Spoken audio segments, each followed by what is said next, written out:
परंपरा भारतीय शिक्षा बोर्ड जो परिभाषित कर रहा है वो इस रूप में कर रहा है कि विगत ज्ञात इतिहास के 5000 वर्षों में भारत के इस विस्तृत भूभाग में समय समय पर समकालीन जो भी चुनौतियां आई उनके समाधान के लिए हमारे पूर्वजों ने दर्शन के दृष्टि से, भाषा की दिशा में, विज्ञान की दिशा में, खगोल विज्ञान की दिशा में, गणित की दिशा में, भौतिकी की दिशा में, चिकित्सा की दिशा में उन्होंने किस तरह के कार्य किए, किस तरह के नए नए ज्ञान सृजन किए और उन ज्ञान सृजन की परंपरा में समय समय पर परिवर्तन किस रूप में होते गए। और आज 21वीं सदी में यदि हमारे सामने कौन सी ऐसी चुनौतियां हैं जो वैश्विक स्तर पर और भारतीय स्तर पर जिनके समाधान के लिए हमें बच्चों को नए ज्ञान सर्जक बनाने के लिए जो दृष्टि उपयोगी हो, उस भारतीय ज्ञान परंपरा को भारतीय शिक्षा बोर्ड अपने में स्थापित करेगा। हम किसी कंजर्वेटिज्म, संकीर्णतावाद को भारतीय ज्ञान परंपरा नहीं कह रहे।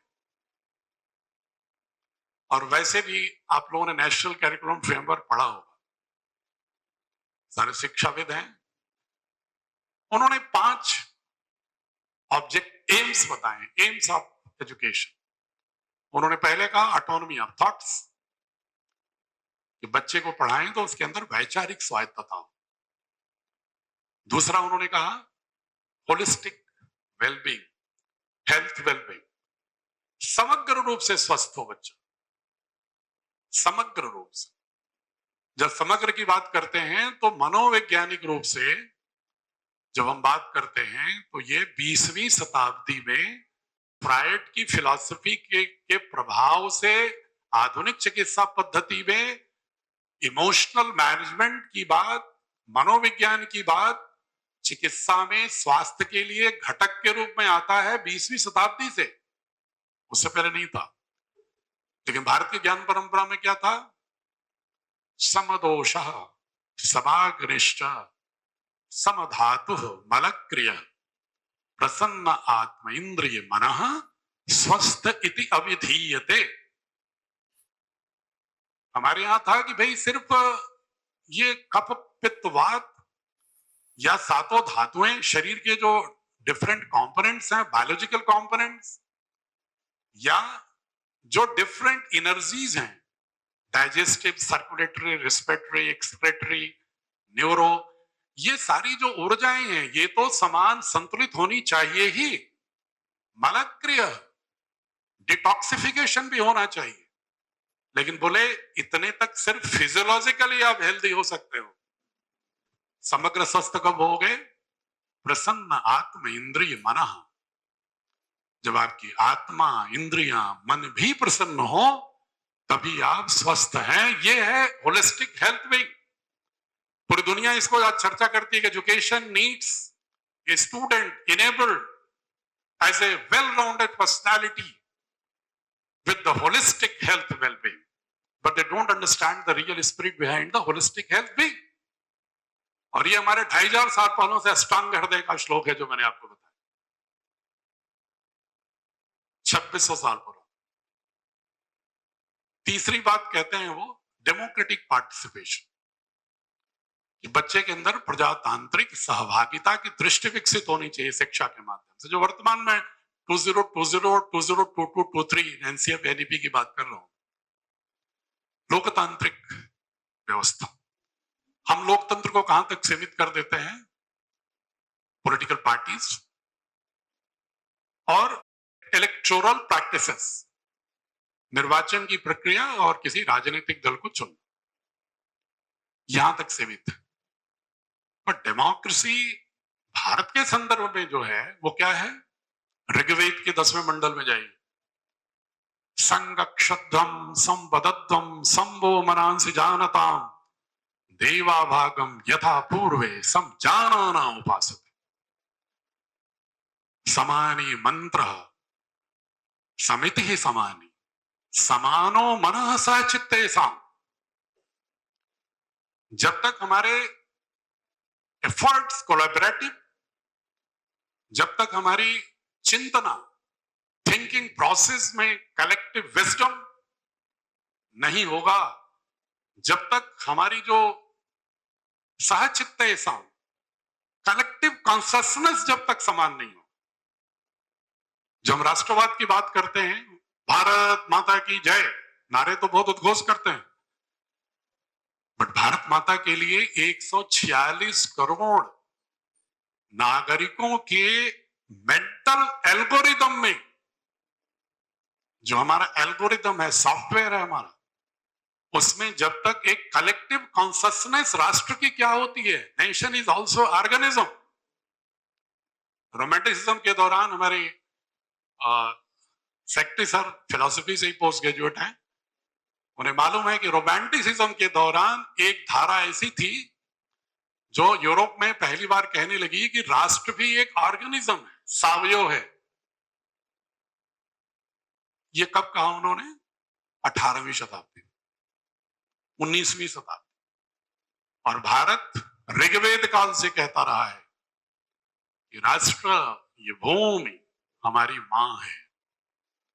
जैसे हम मां कहते हैं तो ऑर्गेनिज्म के रूप में स्वीकार होता है, और उसके लिए क्या जरूरी है? Resonance of the frequencies of collective consciousness. If we fail to create collective consciousness of the nation, we fail to promote our nationalism. सीधी सी बात। तो ये लाना है हमको, ये डेमोक्रेटिक पार्टिसिपेशन है। अभी आप परिवारों में देख लो, हम लोग कितने डेमोक्रेटिक हैं। घर में निर्णय लेते समय एक छोटी सी यूनिट है परिवार की, हम कितने लोग आपस में बैठ के परिचर्चा करके निर्णय लेते हैं। हम कितने लोग अपनी मातृशक्ति की राय लेकर के निर्णय लेते हैं।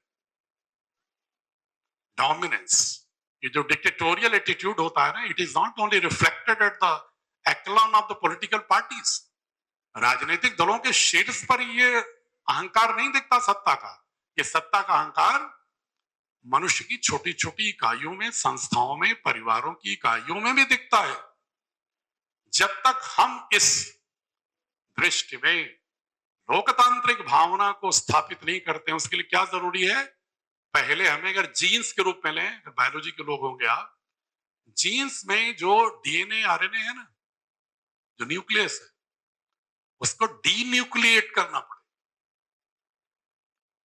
उसका इलाज करना पड़े, पूरे के पूरे एल्गोरिदम को हमें चेंज करना पड़े। और कैसे चेंज करना पड़ेगा? जब हम ईशोपनिषद का वाक्य याद करेंगे, ईशा वाश्यविदम सर्वम यत् किंच जगत्याम जगत तेन तक्तेन भुंजीता मां गृधः कस्य सिद्धम्। जब हमें प्रत्येक प्राणियों में ईश तत्व दिखाई पड़ेगा, यस्त सर्वाणि भूतानि आत्मनेव अनुपश्यते सर्वभूतेश्चात्मानं ततो न विजुगुप्सते। जब वो दृष्टि हमारी होगी, ततो को मोहः को शोकः एकत्वम् अनुपश्यतः। जब कहीं शोक मोहतम नहीं रहेगा, फिर एकत्व की दृष्टि होगी। ये हमारी डेमोक्रेटिक पार्टिसिपेशन है। और democratic participation as per the definition of western ideologies नहीं है, टुकड़ों टुकड़ों वाली नहीं है। हम शब्द तो प्रयोग करते हैं अपनी शिक्षा व्यवस्था में, सारे western imported, Bloom's taxonomy, multiple intelligence, जिसको देखो ट्रेनिंग में, प्रशिक्षण में, तो बड़े बड़े बम्बार्डमेंट करता है बड़े बड़े शब्दों का, लेकिन भूल जाता है कि उन्हीं शब्दों का और अधिक बृहत्तर कैनवास में, और अधिक बृहत्तर संदर्भ में, और अधिक गहरे संदर्भ में हमारी भारतीय ज्ञान परंपरा की शिक्षा पद्धति में पहले से ही अनुस्यूत है। जैसे आपने तैत्तिरीय उपनिषद कोई पढ़ा है? मैं कोई परीक्षा की दृष्टि से नहीं पूछ रहा हूं, बस एक जनरल सामान्य विषय में कह रहा हूं। तैत्तिरीय उपनिषद की शिक्षावल्ली वो क्या कहती है? सहनो यशः सहनो ब्रह्म वर्चसम। विद्यार्थी और शिक्षक, आचार्य दोनों के ज्ञान में साथ साथ वृद्धि होनी चाहिए, साथ साथ ब्रह्म का बोध होना चाहिए। यहां कोई टीचर और टॉट नहीं है। ये फिलॉसफी को आजकल यूरोप के लोग कहते हैं कि nothing can be taught, everything can be learn, and we treat it as a new philosophy by the western educationist. ये तो उनकी है। और हमारे यहां पहले से कहते हैं, you are not the teacher, nobody is there to be taught by you, we both are co-learner, हम दोनों ज्ञान के क्षेत्र में सहयात्री हैं। ये बोध, इतनी विनम्रता हम अपनी भारतीय संस्कृति की शिक्षा व्यवस्था को खो चुके हैं। ये है ज्ञान परंपरा। तो छोटी छोटी झलक दे रहा हूं, आप सभी लोग पढ़ते होंगे, सहनावतु सहनो भुनक्तु सह वीर्यं करवावहै तेजस्विनावधीतमस्तु मा विद्विषावहै। क्या है ये है कलेक्टिव लर्निंग, जिसकी आजकल पाश्चात्य सभ्यता में फिनलैंड इसकी बड़ी वकालत करता है आज की तारीख में।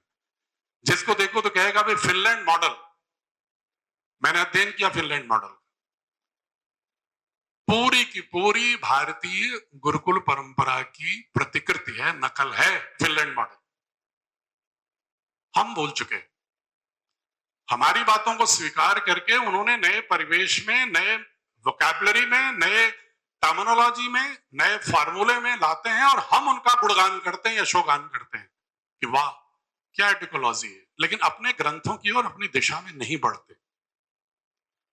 जब वो बात करते हैं मेंटल हेल्थ विंग की, तो प्लूटो, अरस्तु वो सबसे ज्यादा उदाहरण देते हैं वेस्टर्न फिलॉसफी। उनका सोल क्या है? उनका सोल ये नहीं सोल है जो हमारा सोल है उपनिषदों का।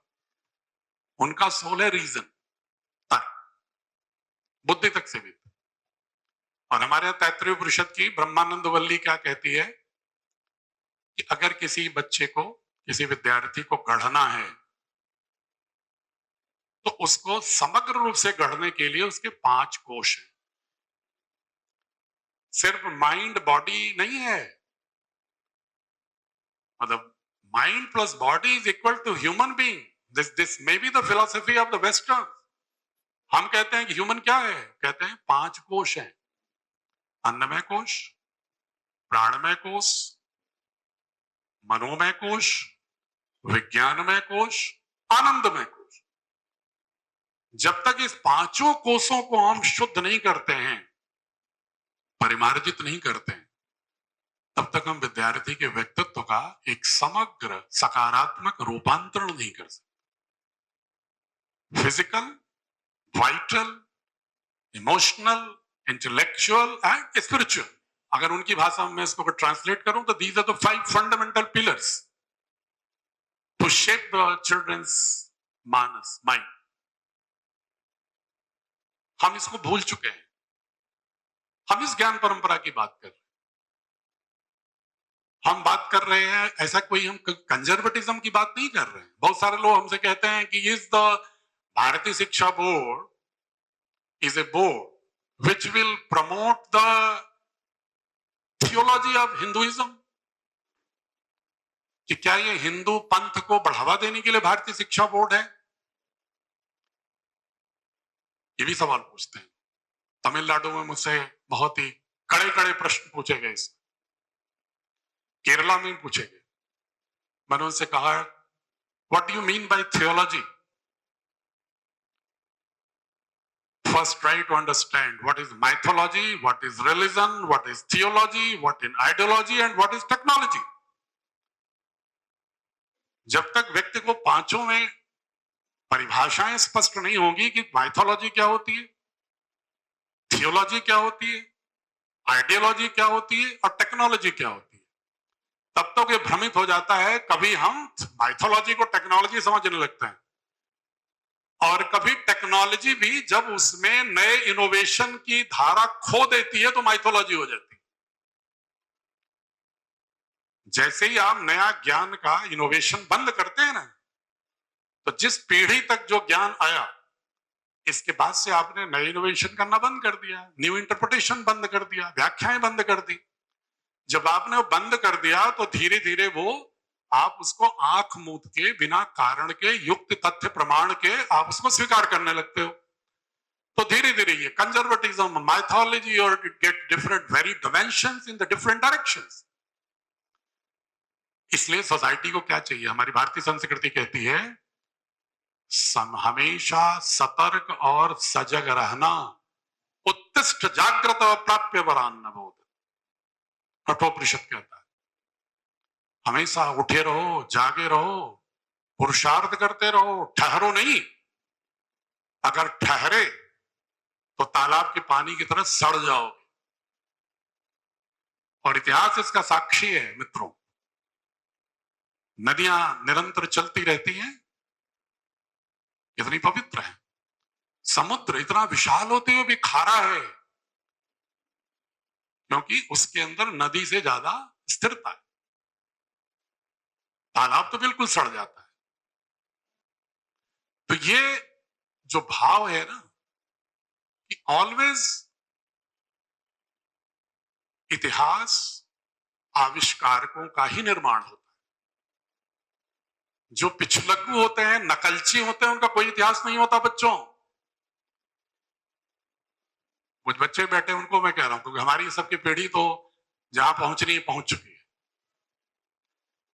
लेकिन जो आविष्कारक होता है ना, इतिहास उसी का होता है, उसी का अभिनंदन करता है इतिहास।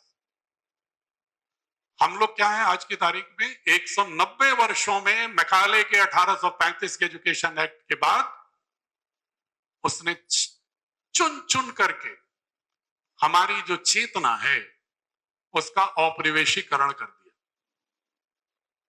उन्होंने सिर्फ कॉलोनाइजेशन ही नहीं किया, इकोनॉमी का या पॉलिटिकल डोमिनेंस ही नहीं किया, उन्होंने सबसे बड़ा प्रहार किया हमारी चेतना पर, उपनिवेशवाद को भर दिया। और कारण है कि आज भी हम we have been reduced as consumer of western thoughts and western products. पश्चिम की जो भी धारणा है, विचार है, वही महान है। पश्चिम के जो भी उत्पाद हैं वही महान है। तो हम विचारों से भी गुलाम हो गए। हमें पता नहीं चलता कि हम कहां गुलाम हैं। वो तो तब पता चलेगा ना जब अपनी भारतीय ज्ञान परंपरा को गहराई से उसकी परत दर परत व्याख्या करते हुए देखोगे कि हमारा जीवन भारतीय ज्ञान परंपरा के अनुरूप कितना है। इसके बाद आपको लगेगा, अरे आप खुद ही अपने पर अचंभित हो जाएंगे कि मैं इतना गुलाम हूं क्या। हमें भी मित्रों, मैं तो फिजिक्स का विद्यार्थी हूं, ऐसा अखिलेश जी कह रहे, पोस्ट ग्रेजुएट फिजिक्स हूं। मुझे भी नहीं मालूम था कि वैशेषिक दर्शन और महर्षि गौतम का न्याय दर्शन दुनिया का सबसे पहले किसी भी पदार्थों के आंतरिक संरचना के अध्ययन और विश्लेषण की पद्धति का मार्गदर्शक सिद्धांत रहा है। मुझे भी नहीं मालूम। जब मैंने दोनों को पढ़ा तो मुझे लगा रे तो मैं भी गुलाम हूं न्यूटन का। जबकि gravitational law of dynamics, astronomy in Aryabhatiya, Surya Siddhanta, Varahamihira बृहद संहिता, पंच सिद्धांतिका, भास्कराचार्य स्फुट सिद्धांत, ब्रह्मगुप्त स्फुट सिद्धांत, भास्कराचार्य लीलावती, अगर इनको आप देखेंगे तो आपको लगेगा अरे ये हमारे पूर्वज इतने अधिक ज्ञान सर्जक थे कि जब पूरी दुनिया में अंधकार था ज्ञान का, उस समय हमारे पूर्वज इतनी गहनता से, गंभीरता से अनुभूति विश्लेषण करते हुए मनुष्य और प्रकृति के बीच के संबंधों को इतने वैज्ञानिक ढंग से व्याख्यायित करने का सामर्थ्य ही नहीं रखते थे, बल्कि उसको सूत्रबद्ध किए हैं। ये तब पता चलता है जब आप उसको पढ़ते हैं। हम फ्रायड के मनोविज्ञान से बहुत प्रभावित होते हैं। क्यों? क्योंकि हमने सांख्य दर्शन नहीं पढ़ा, हमने पतंजलि का योग दर्शन नहीं पढ़ा, हमने बादरायण का वेदांत नहीं पढ़ा, अद्वैतवाद, हमने रामानुजाचार्य का विशिष्टाद्वैत नहीं पढ़ा। अगर आप ये सब पढ़ लेंगे तो आपको लगेगा कि दुनिया के जितने भी दर्शन, सुकरात, कन्फ्यूशियस, जरथुस्ट्र, ये सारे ईसा के 500 साल पहले के हैं लगभग, बुद्ध महावीर उससे पहले, उपनिषद वेद तो और पहले के। आपको ये ज्ञात होगा कि जितने भी दुनिया के दर्शन हैं, फिलॉसफीज हैं, ये सारे दर्शन तो हमारे ही उपनिषदों, बुद्धिज्म से प्रेरणा प्राप्त किए। एक आज बड़ी विडंबना देखता हूं मैं हायर एजुकेशन की एक गोष्ठी में गया था, कमिश्नर साहब, वहां एक कंपैरिजन, एक पीपीटी एक वाइस चांसलर रख रहे थे, तो कह रहे थे कि for the present higher education institutions, our universities, our institution need to enable the students for the curiosity on the basis of Socratic model of learning. तो मैंने उनसे पूछा कि ये Socratic model of learning क्या है, एक प्रश्न के रूप। तो उन्होंने कहा Socratic ये है कि curiosity based, question answer based learning। हमने कहा बहुत अच्छी बात।